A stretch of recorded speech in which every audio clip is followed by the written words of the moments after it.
There it is. Okay. Thank you. You're welcome. My guest, Kimberly Dvorak, award-winning national security, border security investigative reporter for TV, radio, and the print media. And Kimberly has covered the news with an outside the beltway perspective. Her experience as an investigative journalist ranges from national security issues like Gitmo's Khalid Sheikh Mohammed 9/11 trial, immigration, and foreign policy issues. She's a TV correspondent, CW6 News San Diego, as well as One America News Network. And her website is thekdreport.com. You can go over there and sign up for all kinds of good things. Also check this report later. It'll be posted. And as of right now, we're streaming live on periscope.com, Facebook, and YouTube. Kimberly Dvorak, are you staying cool? Are you in D.C. or SD? Yes, I'm in D.C. and I'm indoors, so yes, it is cool. But the humidity this week's been a bit rough. We've had thunderstorms all week so far.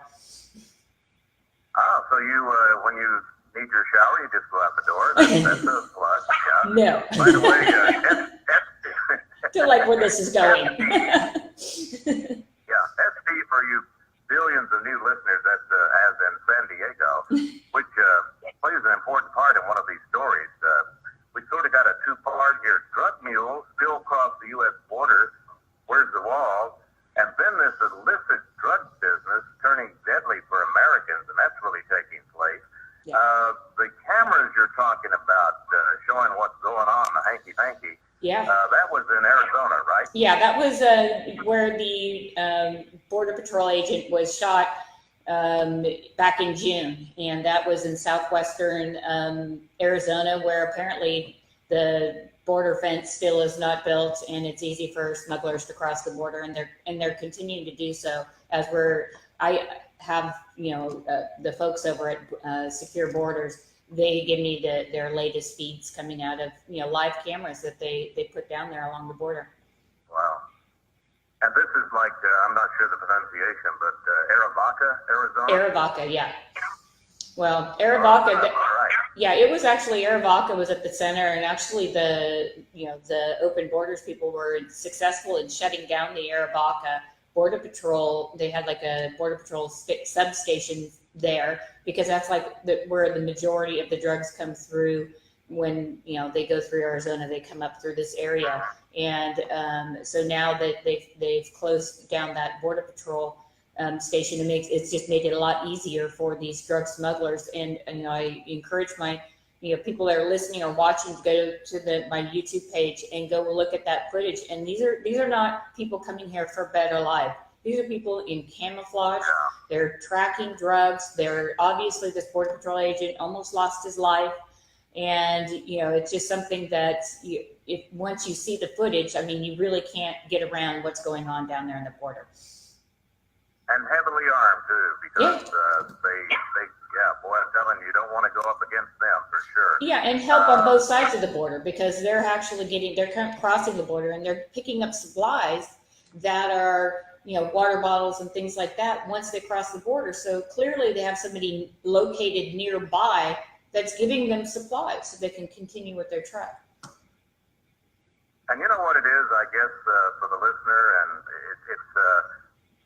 it's like you say, well, don't they have a lot of patriotism either on both sides? Isn't there? No, follow the money. Yeah. Boy, that's the old saying.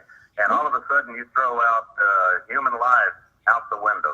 They don't amount to anything because there's so much money involved in this. Well, we'll see what happens. The new president in Mexico is, considering legalizing all drugs. I don't know how that would actually work in Mexico, but there have been a lot of people in this country that have talked about just legalizing all drugs, and then you wouldn't have this issue of people crossing the border. I don't think that's the answer personally, but there are those people out there that believe that could be the actual cause, and that could actually stop some of this action in its tracks. But right now we're seeing the American citizens here, they're overdosing in high numbers with this fentanyl that is crossing, and this is something they're crossing with here in these backpacks. Yeah, we're going to get in deeper here in just a moment on illicit drug business turns deadly for Americans. And coming up on our break, Kimberly, and I know when the president of Mexico announced, we're going to legalize drugs, that's going to help. And he also, I'm wondering, what's his cut? Yeah. Oh, sure, they got a new president, things are going to be different. Yeah. Okay, well, he is a socialist, so we'll see. Kimberly Dvorak, VKDReport.com.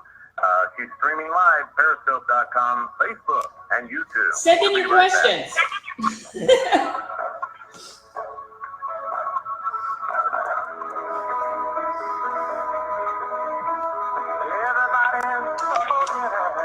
CRN, Jeff Wilder here with my guest Kimberly Dvorak. She is the award-winning National Security Border Security Investigative Reporter for TV, radio, print media, Facebook. Oh, she is everywhere. And by the way, speaking of Facebook, if you want to go to Kimberly Dvorak on Facebook, you could throw in a question for her real quick if you have one. It's DVORAK. Got that? DVORAK. When everybody was shooting off fireworks, there was something that happened which became big news. And I got to tell you, I did not realize that it was the largest fentanyl bust in American history. And it took place right there in Kimberly's backyard. When I'm there now. Matter, but boy. Yeah. I'm sorry? Yeah, when I'm there. So, When yeah. you're there, yeah. We're seeing, again, this is, 100, yeah, go ahead. go ahead. I was going to say 100 pounds of the synthetic fentanyl. And it is the most dangerous drug out there, right, Kimberly? Yeah. Well, what I just like to, just for people to think about when you're thinking about the fentanyl and why it's so easy to smuggle and why it's so easy to add to other drugs, because people aren't doing just fentanyl. They're adding this to marijuana. They're adding it to heroin. They're adding it to meth. They're adding it to get an extra high. But it only takes a couple of granules. So when you think of granules, think of like sand at the beach, or think of salt. Granules, that's how small it takes. That's how little product it takes to give people this extra buzz. Unfortunately, a lot of people aren't capable, their bodies aren't capable of fighting this off. And we've seen several musicians, overdose on these drugs. You've seen the folks in this country get themselves addicted to it and are dying in higher numbers. And it's because this fentanyl, and it's actually a synthetic version, and 90+% of this is made in China, and then it's shipped to either the US via the postal system, or it's shipped to Mexico. And once they get to Mexico, they're traveling it up over the border. And you can tell it's a lot easier to move that than it is like these big old backpacks that they had all this marijuana in. And everyone that I've spoke with and has cameras down on the border, they're all saying the same thing. They have virtually, seen virtually no marijuana coming across the borders, out in the hinterlands. That has gone by the wayside because they're moving this more potent drug, which is a lot easier to move, and it's easier for them, and they make a lot more money on it because it really only requires a granule of or two. I mean, it's just a tiny amount, and it's killing Americans like there are no tomorrow. Do you have any guesstimation, so to speak, of the difference in price on fentanyl compared to, let's say, the regular pain pills that people are using? Yeah, well, I mean, I don't know that we have like an exact dollar amount, but just keep in mind that, when you produce heroin, you have to have a field full of poppies. And that requires people to maintain it. That requires people to, make sure it gets watered and such. Then you have to process it. But the fentanyl is a synthetic drug, and you can do it in a lab anywhere. And you remember back in the 90s when they had the meth labs that were blowing up all over the show because people were doing homebrewed meth labs. They can do stuff like that with this fentanyl. And it's taken the DEA a little while to kind of get up to speed on how to combat this and how to stop it from coming into the country. And they're working on training all of their dogs because the dogs can pick up the scent. And that's what they're working on. And they're getting closer. They've actually continued to bust in large numbers like we saw in San Diego, like we saw in Buffalo, like we've seen all over the United States. These dogs are actually the ones, and they're the heroes in the story that are coming out. They're specially trained, and they're finding these packages, and that's leading to arrests. And like I said, it's a synthetic drug produced in a manufacturing plant. So they don't rely on any kind of like plants to like make this drug happen. So that makes it even more dangerous. But the U.S. government and DEA, they're taking it very seriously, and their dogs have come a long way this year. Starting in January, it was really out of control. Now you're starting to see a lot more of these busts. Me, because the way my mind works, well, that may not be the right word, the way it wanders. When you tell me about how, they're training the dogs, all right, now to try to pick up the scent of fentanyl, I am seriously wondering, how harmful can it be for the dogs? You've got to have a nose smart enough to pick it up. Yeah. And I'm just wondering if there's a lot of danger to the animals training them to do this. You have to think that, like ATF, they, alcohol, tobacco, and firearms, they use dogs to find bombs, and they use them to find the dangerous, chemicals that they use to make these, home brewed bombs in this country and around the world. We're exporting a lot of this technology. We're giving all of our techniques and experience with these dogs to other countries so that we can kind of stop it at its source as well. But I have not heard of dogs overdosing and dying on this. I just think they have such a high sense of smell, and when they pack this stuff up, they've got all kinds of like packing tape and wrapped it in newspapers. And so unless they ingest it, I think the dogs are there. They're just fine. Surrounded by coffee grounds. I always remember watching cop episodes and things like that. Yeah, look at all this coffee. That's going to keep the dogs from smelling it. Yeah. In your report, you say that most of the users do not know that fentanyl can be 50 times stronger than heroin. And just 2 milligrams is enough to kill an adult. And a moment ago, you were talking about where it's popping up at. You say a long way from the U.S.-Mexican borders, the nation's overdose capital. Yeah. Ohio. Mm-hmm. Ohio had 3,861 positive lab tests in 2015, more than any other state. Massachusetts is second. Pennsylvania had the third. You're thinking, where's California? Where's New York? It's kind of amazing. Ohio. Well, typically drugs are more, you don't want to say popular, but in states or cities that are depressed, that are not meeting the jobs, there's not a lot of jobs out there. You're living in a tough neighborhood, and it's very easily obtained to get drugs in those types of environments. So, while California, New York, Washington, D.C., of course, there's not much of a recession left here. It's actually very booming economies in all those areas. So people are working, they're doing their thing.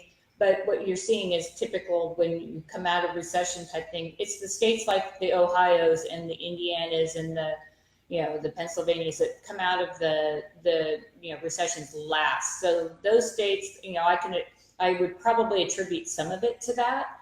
And it's also knowledge, and it's like I said with this fentanyl, it's such an easy product to get into other drugs. It gives you that extra high, and we're seeing a lot of high school students and younger, even middle school students, have overdosed on this stuff because they can go online and Google this stuff and purchase it. That's how easy it is. You can go on Google right now and go in and type in chemicals for fentanyl. And I'm serious. I'm encouraging people to go do this. Fentanyl, chemicals used to make fentanyl, and you can go online and a ton of websites will come up where you can actually purchase this stuff. And they're using Bitcoin and other ways to get around, credit card usage on some of this stuff. So it's very easy to get. And the number one culprit, as Kimberly mentioned a while ago, is China. And I guess if you don't purchase it, you can get the recipe for it. But I don't know how difficult that would be for these kids that, are studying Common Core math. That might be real dangerous if you're in that home. Well, actually, maybe not, because they don't know how to do math, so they wouldn't be California, sadly. That's what I mean. You put 1/2 tablespoon. Yeah. Oh, I see. You put 12. Well, yeah. I wonder why I wrote 12 like that. Yeah. Well, we make light of this and joke, but the chemicals that they're using for this, they're highly, toxic chemicals that just really aren't available to everybody. You can't go down to Walmart and buy the ingredients to make this. You have to buy the chemicals from, pharmaceutical companies. And for whatever reason, China happens to be the source for this particular drug. If we're looking at heroin, you're going to say the poppies are coming from primarily Afghanistan. That's where the poppies come from to make heroin. And then, cocaine is, down in Colombia and Central America and Mexico. So China has seemed to corner the market on this fentanyl. It'll be interesting to see if the Trump administration pursues this, taking back the neighborhoods and getting rid of the drugs. And they are supposed to be coming out with new data and a path forward to get these people off these drugs and make sure that people in the communities can get the help that they need if they're addicted to it.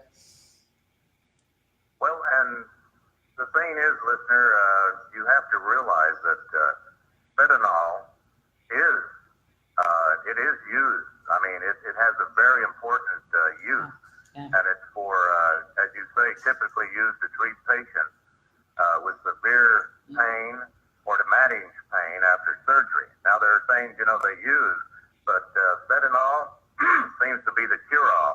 And I don't like it, but... Can I just add in here, Chuck? They're using fentanyl to put people to sleep for surgery. They're not using it necessarily as a pain, treatment. You're not going down to your local doctor's office. He's not prescribing you fentanyl. That's something you get in a hospital or a surgical center that you go to day surgery at, where they're using that to put you to sleep. And this is the same drug. And you have an anesthesiologist who's monitoring the entire process from start to finish, your heart rate, if you're breathing properly, if you're getting the oxygen levels correct, and things of that nature. And that's what people forget, that this is something that doctors use, and it's not something you can go down to Walmart and buy. Yeah. But when you say they're using it to put people, to sleep for surgery, does that mean they cannot be put to sleep in the normal way they usually do it? Now that's what they use. They've been using fentanyl for years. That's the drug of choice by. That's the number one. That's the number one go Betty buy, huh? Yeah, that's what they use for surgery or derivatives. I mean, there's different derivatives of fentanyl, but they're in the same class of drugs. I'll put it that way. Wow. Yeah. I didn't realize that. I thought it was. It came along because some people had so much pain that what the doctors were using wasn't working. This was after surgery, and so fentanyl was the substitute. I've been led wrong. And we could also think too, Michael Jackson. It was probably one of the first known people, musicians that we know that overdosed, and his doctor gave him, because he was awake during the day and popping pills to stay awake at night. He wanted to fall asleep, so the doctor was prescribing and injecting into his system this fentanyl, and that's what he died of, was the overdose that the doctor gave him. So even doctors, have to really manage this properly. But Prince, the same thing. Tom Petty, the same thing. These are musicians that they want to be awake during the day and in the evening, and then they can't fall asleep. So then they turn to something like this. And now it's because it's a lot easier to come by in this country through different drug cartels that, it's something that now they don't have to even get a doctor to go prescribe for them or get treatment with a doctor or an anesthesiologist, actually, not even a doctor. So you're looking at this in a way that it's very dangerous. But we've seen waves of drugs come into this country. And this too shall pass. There will be something out there, but with the invention, if I can use that term, of these synthetic drugs, these designer synthetic drugs, these are very dangerous because most people, you don't even know how your body is going to react to taking an antibiotic. So you're putting something into your body you have no idea, and that's why we're seeing all the overdoses. They'll come up with some new designer drug, but they won't have the side effect of death. I'm assuming that will, be the next phase, but right now, this is what people are trying to get. About a minute and a half before our next break, Kimberly, and I got to tell you, listener, if you are concerned, maybe you've got a loved one, a friend, whatever, go to thekdreport.com, read this excellent report. And the main reason is because the talk show host here, Mr. Wilder, is going to try to tell you these three names that it's commonly known by. DURAGETIQ, all right? Drugasic, DURAGESIC, and sublimase. That's probably the closest I got, sublimase. Am I close on that one? I'm leaving that one alone. You did that beautifully. What is this other one, Drugestic? Huh? Drugestic, you think? DURAGESIC? Yeah, I would say that's probably close. As close as I could get. But now, here's the easy part. This is what, whenever you're looking this stuff up, you know, and you went to school in California, you know, or you've been in one of our wonderful colleges, they also have street names for fentanyl. You ready? Apache, China Girl, China White, I guess in case you're not prejudiced, Yeah. Dance Fever, Friend, Goodfellow, Jackpot, Murder 8. Wow. TNT, and then this one, Tango and Cash. So we got Dance Fever and Tango and Cash. Those two movies. And look at this is that's a marketing plan deployed by the cartels, actually targeting kids and young adults, and by making it sound like it's an innocent type name, then it must not be bad for me because it's named Tango and Cash. So you know they're using that. Well, they'll have one, Kimberly, as we go into this break. Tell Mom and Daddy no. That's how you order it. Okay. Hey, we're going to take a break. Kimberly Dvorak is going to be returning, and very little time on the other side. But if you had a question, like I said, you can go to facebook.com, Kimberly Dvorak, DVORAK. All right. Remember that next time. We'll be right back. Don't go away.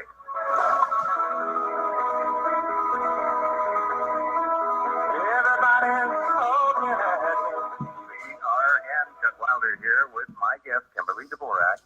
It's like Beauty and the Beast, all right? The Beast told you. Next time, send those questions in early, all right? Kimberly will answer them. You know, in this report, Kimberly, you talk about fentanyl and heroin coming into the illegal market in the United States and sanctuary cities and cartel hub cities. Boy, it's like, thank you very much there, sanctuary cities. We love you. Let's keep it up so we can keep our business running, I guess. One would think that whether you're in the country lawfully or not, that you would want your community to be safe and you'd want to be a good neighbor to your community. And that's why, I think a lot of us struggle with the fact that, the governor of New York yesterday or the day before came out and said, I'm going to pardon people who are convicted of doing drugs and other crimes because we don't want to deport these people. We want them to stay. Well, why would you want those people here? Because I'm pretty certain that they're going to continue on with the illegal activity that they're participating in. And it doesn't help the conversation, and it doesn't help people move forward as far as becoming right with the law if you continue to want to keep these people in this environment.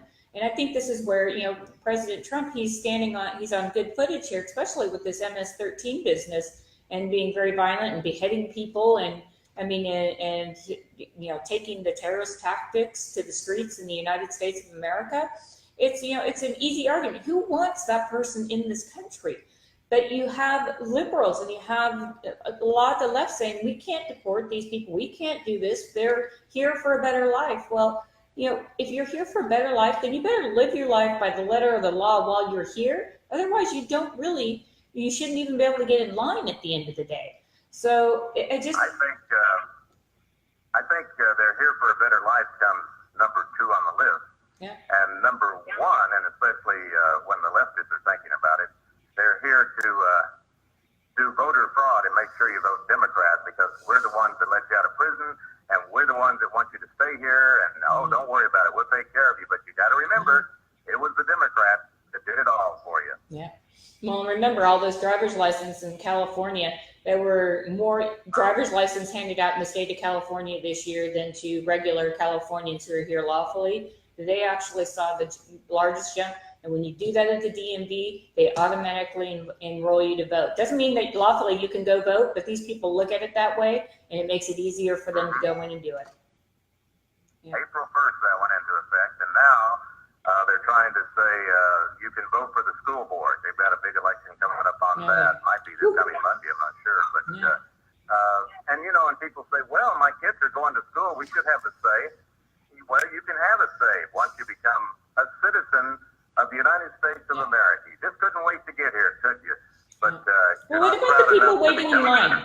There are millions of people waiting in line, and they're trying to do it the right way. This is a slap in the face for legal immigration. This country needs immigration. It craves immigration, and we're a better country for immigration. But it has to be legal and lawful immigration, not illegal, because once that process breaks down, then you don't have any more rules in the United States of America, and you fail to be a country at that point. And I think we're getting very close on just people. Anybody should be able to vote, and that's a very dangerous thing for this country to go down. It is. Yes. Hey, Kimberly, thank you very much. Kimberly's always on top of it all. Kimberly Dvorak, DVORAK, and it is thekdreport.com.